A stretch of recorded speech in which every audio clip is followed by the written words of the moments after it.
Nintendo is furious. And not only are they furious about what just happened with their legal battle, but they're also furious about what just happened with Pokemon Legends EA. New data just dropped 5 minutes ago. But look, their fight against Palworld is not going as planned, and the gaming community couldn't be any happier, because once Nintendo's legal department set its sights on Palworld, a lot of people feared the worst. But as time has gone on, this whole thing has really started to look like a David and Goliath situation, with Palworld being the heroic underdog against greedy Nintendo. But here's the truth: this latest update in their legal battle might not be as good as everyone is saying it is. You see, recent reports suggest that Nintendo and the Pokemon Company were essentially betrayed by the Japanese patent office, but really it's a lot more complex than that. So today we're going to dig a little bit deeper to figure out what exactly is going on. But first, what's going on, guys? Cheers. Real quick, I just want to thank everybody who's been supporting the videos lately by using the new hype feature or dropping a like. The support on the channel has been insane lately, so all I can say is thank you. Okay, let's jump right in here. Nintendo's patent relevant to the Palworld case has been rejected by Japan's office for lacking originality. What happens next? This headline is technically true, but it definitely leads people in the wrong direction, and we're going to talk more about that in just a minute. Japan's patent office rejects key Nintendo patent claim, potentially strengthening Pocket Pair's defense in the Palworld dispute. That's the key word right there, potentially strengthening Pocket Pair's defense, because the truth is that this technically isn't exactly related, and I'll dive into that in a little bit. But here we see the article goes on to say Nintendo's ongoing legal campaign against Palworld developer Pocket Pair has hit another roadblock. See, again,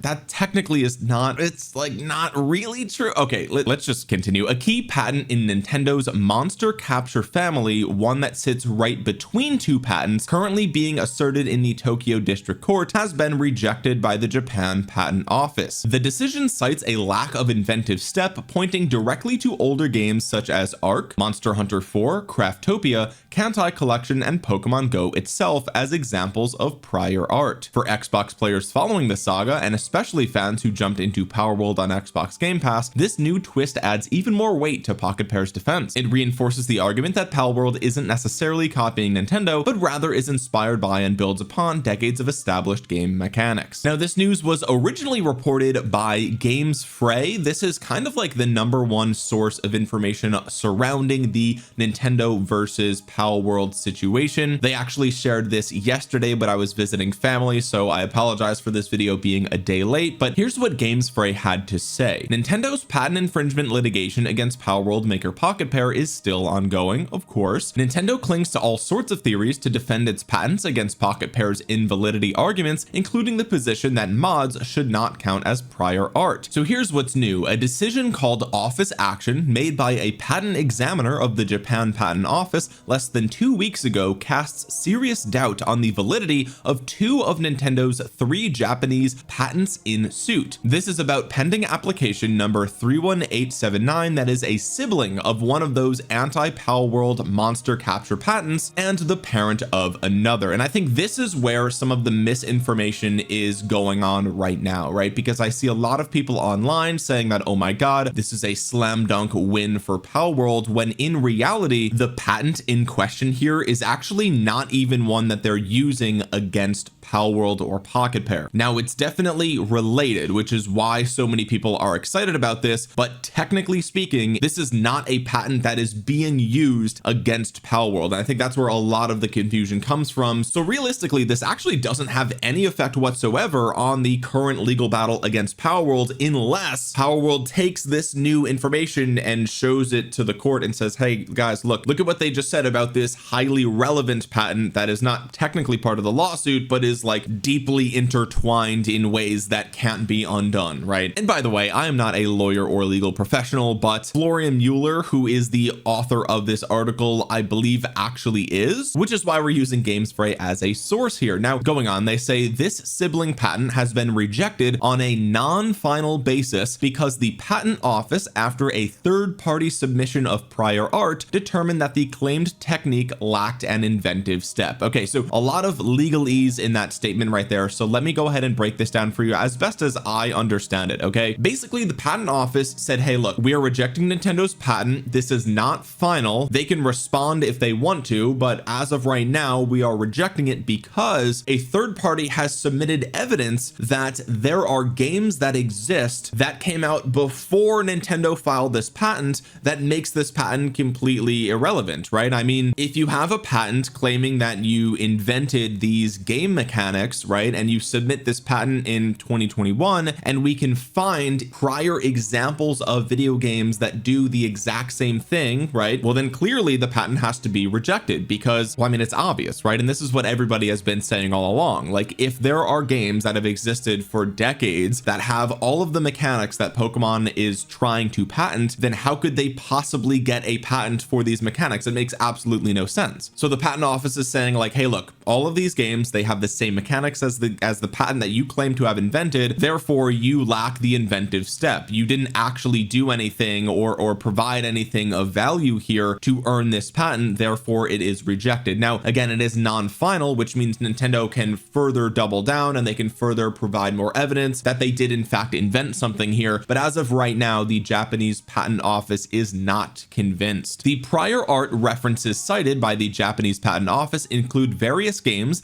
that predate Nintendo's December 2021 priority date, among them Studio Wildcard's Ark, Capcom's Monster Hunter 4, Pocket Pair's Craftopia, a Japanese browser game called Kantai Collection, and Pokemon Go. So what happens now? Nintendo now faces the choice between abandoning the embattled patent application or, which is the more likely next step, trying to persuade the patent examiner based on a modified patent application with amended claims. So basically what they're going to do is add claims to their patent and say, hey, look, this is actually specifically what we were talking about here, and they're going to try to push it through with more evidence on their end, I suppose. Also, when the process at the patent office is over, an appeal to a specialized court named Intellectual Property High Court is possible, right? So even if they amend this and it's rejected, it's still not over. Nintendo can still then appeal to a higher court. And additionally, the Japanese patent prosecution process has even been described as an endless loop, but the fact that the patent examiner is now looking at real world games as opposed to just patent documents and articles considerably ups the ante for Nintendo. And this is huge because I think one of the issues that the Japan Patents Office has been facing with this entire Palworld situation is that I don't know how many people at the Japan Patents Office actually play video games, right? Like maybe they do, and I don't know, like I'm just an American, right? Like what do I know? But if you go through any of these patent documents, it's pretty clear that it is stuffed full of legalese. It's just page after page of all of this like highly technical jargon, and really what it boils down to is just understanding what it actually implies for its use in video games. And that's why the entire gaming community, people like you and I, have been looking at these patents and saying this is actually insane. This makes no sense at all. There's no way that you can actually file a patent for going on a flying mount that turns into a ground mount. That makes no sense. That's been around since like World of Warcraft Burning Crusade, right? Like it's been a thing forever, but it's hard to like really pinpoint that when all you're looking at is all of these patents from decades past, right? And so now that the patent office is actually looking at real video games and is saying like, oh, okay, well clearly these video games do exactly what Nintendo is claiming to have done, so of course their patent doesn't make any sense. But remember earlier when I said that there's been a lot of misinformation going around and that people are celebrating way too early and that really this doesn't actually have a direct effect on Palworld? Here's what GamesFray has to say. For the avoidance of doubt, even if this Nintendo application fails, there is no direct impact on the Palworld patent case, period. However, there are wider ramifications. The rejected patent application is a key building block of Nintendo's monster capture patenting strategy that took aim at Palworld after its early 2024 release. It has the same parent application as 3117 and is the parent of 5191, both of which Nintendo is asserting against Palworld. Just like the applications that led to the patents in suit, this application was filed shortly after Palworld's release. An issue facing a central member of a patent family is often indicative of validity problems facing other members. The overlap between the invalidity contentions underlying the rejection and Pocket Pair's defenses makes it plausible that Pocket Pair could be behind an April 2025 submission to the Japan Patent Office in connection with this Nintendo patent application. application. So basically what they're saying here is like, wait a minute, the games that the patent office is now looking at as prior art or evidence that Nintendo didn't actually invent anything here has a suspicious amount of overlap with the exact list of games that Palworld submitted back in April, right? Now remember, earlier we said all this came from a third-party submission. We don't actually know who did it, but what they're suggesting here is that it's likely that the person that submitted this prior art was Palworld themselves, which again makes this whole thing a David versus Goliath situation, right? They were probably the ones that launched the stone that eventually cracked Nintendo's armor, and I love that. But here's what's important when it comes to Nintendo versus Palworld, okay? A Japan Patent Office decision, much less a non-final one like this one actually is not binding on presiding judge Motoyuki Nakashima, who is handling the Nintendo versus Pocket Pair case. But judges are legally trained and tend to have respect for the determinations made by patent examiners. Pocket Pair might try to point the Tokyo District Court to relevant developments in the Japan Patent Office. In the United States, that would be called a request for judicial notice and can influence decisions. Now they go on to say that we assume that there will not be a decision of any kind in the infringement case before next year. The proceedings have been delayed, presumably due to what the next bullet point mentions. Nintendo's third patent in suit is also in trouble. They felt forced to seek a modification in the middle of litigation. Now, we actually reported on this a few months ago, Nintendo just straight up changing their patents mid lawsuit, which is like insane that you can even do that. Check out my previous videos covering this topic if you want to see that. But anyway, if you want a visual representation of which patent is actually affected here, I don't speak Japanese, and again, I'm not a lawyer, so I can't say specifically, but according to GamesFray, application number 4842, which you can see right in the middle here, is one of the applications being used against Palworld, and application number 3560 is also what's being used against Palworld. And the one that is in question here that has basically been rejected and they said, hey, you lack the inventive step, is the one in gray right here. So it is directly tied to the two patents that are being used against Palworld. And so logic would dictate that if this patent is invalid, then the patent that it gave birth to is probably invalid as well. And logically, you would also want to look up the family tree to see where the invalidity actually stems from, because if it's present here, there's a chance that it's present here as well. And so this is why I said earlier that there's a lot of misinformation going on about the Palworld case right now, because technically this patent is not part of the lawsuit whatsoever, but it has implications, right? And I think that's where the misinformation comes from. So I've seen people go on to say like, oh my God, this patent getting rejected is like, it's over for Nintendo, Palworld won, GG everybody, and everyone's celebrating in the streets, right? When in reality, technically this has no direct effect on the case whatsoever. It's just really strong implications for what is about to come in the future. But as this article states, we're probably not going to get an update until next year, right? And we're at the end of October when this news finally broke. So now, just to be clear, let's actually cover what specifically this patent was, right? Like, what are we even talking about here? Okay, this patent is one of the patents that Nintendo filed regarding the capturing of monsters in video games. Okay, and it's not just the fact that you capture monsters, right? Like, that's just merely an idea, and that has existed forever, right? I mean, people in real life have been capturing monsters for as long as we've been alive, right? Like, there's two cats in my house. I've captured these monsters. Like, am I going to jail now, Nintendo? Like what's going on here? Okay, no, this patent is very specific on how you capture monsters in video games. Okay, so the patent claims that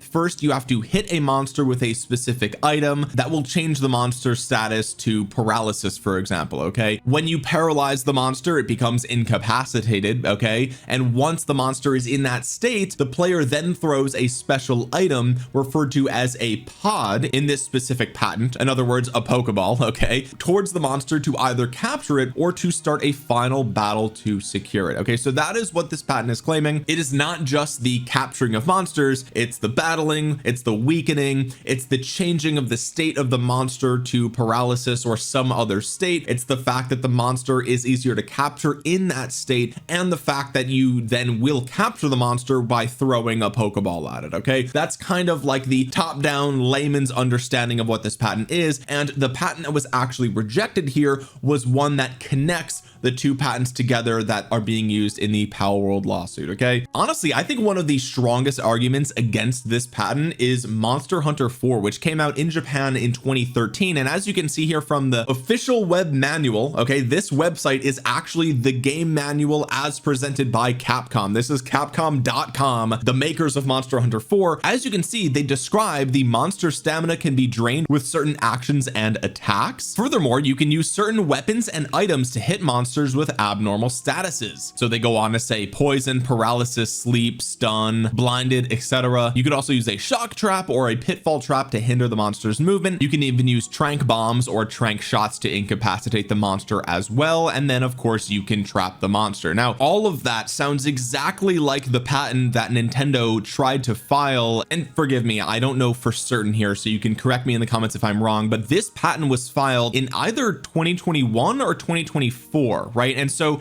you can't be claiming to have invented these things when you've got a game, Monster Hunter, from 2013 that does all of the bullet points on your list of things, which is like, dude, and that's just the easiest one where we can find an official game manual online. Like there's other examples of games that do this exact same thing. And so really it's a huge relief that Nintendo is taking a massive L here, because they are in the wrong objectively. They are trying to manipulate the entire gaming sphere into obeying with what they want, when in reality they're just patenting ideas that have been around for decades, which is insane. This is legal warfare, and thank God it looks like so far they are not getting away with it, because the problem with this legal warfare is that if Nintendo can strong arm gaming companies and force them to change their games or not do something similar to a Pokemon game, what that's going to do is reduce the amount of competition across the board, right? We're going to have fewer games like Pokemon, even though Pokemon didn't even invent Pokemon. You understand? Like there's been monster catching mechanics in games forever, and decreased competition leads to Nintendo and the Pokemon company getting lazy. And there is no better example of this than Pokemon Legends EA. We've talked about this on the channel for the past week or two, and the truth is that Pokemon Legends EA is incomplete. It's lazy. It is unoriginal. The art direction is horrible. The graphics are horrible. The game runs at a terrible frame rate on the Switch 1. The map is small. It's genuinely a joke, right? Like the core Pokemon fan base they're gonna praise it because they don't think about anything logically. They're just gonna praise it because it's Pokemon, right? But the broader gaming community is all pointing and laughing like, oh my god, they're still playing garbage, right? Because the games look like they came out at the end of the PS2 life cycle, right? Like I said this before and I'll say it again, with enough tinkering and optimization you could probably get Legends EA to run on the Wii, like Wii hardware, maybe even GameCube hardware, right? And earlier in the video I said that Nintendo is actually furious about what just happened with Pokemon Legends EA, and that is because week 2 sales data just came out of Japan, and it is a bloodbath, ladies and gentlemen. Pokemon got absolutely obliterated in its second week. What we can see here, this report covers October 20th to October 26th, and Famitsu published that Pokemon Legends EA for the Nintendo Switch sold 195,000 units in Japan, and Legends EA Switch 2 edition sold a further 72,000 units for a grand total of 267,000 retail copies in its second week, which sounds like a big number because conventionally it is, but let me remind you, week 1 it sold 1.48 million retail copies. So what does that mean? That means Pokemon Legends EA saw an 82% sales reduction week over week. Sales actually just collapsed, and I know that I use that term in my titles and in my thumbnails, right? But that is objectively what just happened. Pokemon Legends EA completely failed to sustain its strong sales numbers with an 82% reduction in sales. So what does this mean? Well, I think the answer is abundantly clear. All of the Pokemon fanboys bought the game on day one, and once the reviews came out and everyone saw how absolutely garbage the game was, there wasn't a massive second wave of people who ended up picking up the game through word of mouth. That is typically what you would expect, right? If a game comes out, there's a hype period for it, right? And then once it comes out and everyone's like, oh my God, the game is so good. And then word of mouth spreads it even farther, right? And you have, you know, it not the exact same number of sales on week 2, but it's a drop off for sure, but it's not an 82% drop off, right? What actually happened here is the game came out, the fanboys gobbled down the slop and tried to gaslight the entire internet into saying that the game was good, but everyone who looked at this game objectively was like, wait a minute, that looks like trash. I'm not spending my $70 on that game. Absolutely not. Now, if we look at the exact same data for Pokemon Legends Arceus, what you'll see is that in Japan, Legends Arceus sold 1.42 million retail sales in the first week. The second week, it sold 359,000. So again, a huge drop off, but that is a 75% reduction compared to Legends EA's 82% reduction. And if you watched my previous videos, you'll know that Japan was like the #1 region that was the most hyped for Legends EA. You could see that it was abundantly clear in the Google Trends search data. And so if the sales numbers are starting to look worse for Japan, and we already see that the sales numbers are worse in other regions in terms of the UK, in terms of Europe, in terms of Spain, and even globally, Legends EA is selling worse, it seems like the trajectory is starting to be finalized and the outcome is inevitable. The game is going to ultimately sell worse than Legends Arceus because the game is worse. I think it's literally the Pokemon fanboys make all of these excuses for, oh, it's this, that, or the other thing. I even had somebody in my comments say it was Trump's fault. Bro, I'm not even kidding. People's brains are broken. They said it was Donald Trump's fault that Pokemon Legends EA sold worse, right? And if you want to like extrapolate out some loose correlation to tariffs and people are broke now, like, okay, maybe, right? Maybe, but it's just like people have lost their minds, right? Why don't we just apply Occam's razor and understand that maybe the game sold worse because the game is worse? It seems like a pretty fucking logical conclusion to come to me. I don't know, but really, I'm gonna keep getting gaslit by the Pokemon community, and everyone's gonna say I'm a hater when I'm just looking at the numbers and looking at the game, and it's like, what universe are you guys in? Yeah, the game sold well, but it sold worse than the most recent games, and the trajectory is clear, and the game is visibly and observably not good. Like, what are we talking about? And this is precisely why we're covering the Nintendo and Pokemon Company legal battle against Palworld, because Palworld has to win, because if they don't win, Nintendo will get even more comfortable with producing as much lazy slop garbage as they can, and we're going to be getting games just like Legends EA, if not worse, down the pipeline because they won't have any competition. And so I wanted to cover that in today's video because I was just so happy to see how hard the sales collapsed for the Japanese market for Pokemon Legends EA, and really that was just the icing on the cake after yesterday's announcement that Nintendo's application was rejected by the Japan Patent Office, because while this doesn't directly affect the lawsuit, it will absolutely have implications. And of course, Palworld and Pocket Pair are going to take this Patent Office decision and bring it to the Tokyo court and say, guys, look, hey, look, I mean, come on now, like what's going on here? Like, it's going to be really hard for the judge to ignore this obvious reality in front of them. And so things are not looking good for Nintendo, and thank God for that, because maybe one day, this is my ultimate goal. Okay, here's my ultimate. If you guys want to know my motivation, you want to know why I'm making these videos, is it because I'm a Pokemon hater? No, this top shelf right here, I've talked about this before, this entire shelf is all the older Pokemon games, every single one of them. Okay, I've played them all, I've beaten them all, I've completed the Pokedex for probably half a dozen of them, if not more. I love Pokemon. My goal is to wake enough people up to realize that you have to stop spending money on Pokemon if we ever want to get another good Pokemon game again. And seeing these different cracks in the armor of Nintendo fills me with joy, because eventually maybe the Pokemon fans will actually get what we deserve. It's the most valuable franchise in the world. Can't they try a little bit to release a good game? Like, what is going on here? I want to see their sales collapse even farther. I want to see Palworld walk away victorious in this legal battle. That way, maybe one day in 5 or 6 or 7 years, when Nintendo gets their shit together and they've gotten their ass beat for the last half a decade, maybe they will finally realize that the way to actually succeed as a gaming company is not by having a massive legal department, but it's by actually releasing quality games, which is what they used to do, but they haven't done that for the Pokemon franchise since, I would argue, the 3DS. I thought Sword and Shield was okay, but it wasn't spectacular. It wasn't mind-blowing. It was just fine. Anyway, if you guys made it all the way to the end of the video and you want to see Nintendo lose this legal battle, drop a thumbs up down below. And you might think that you're subscribed, but you're actually not. Double check.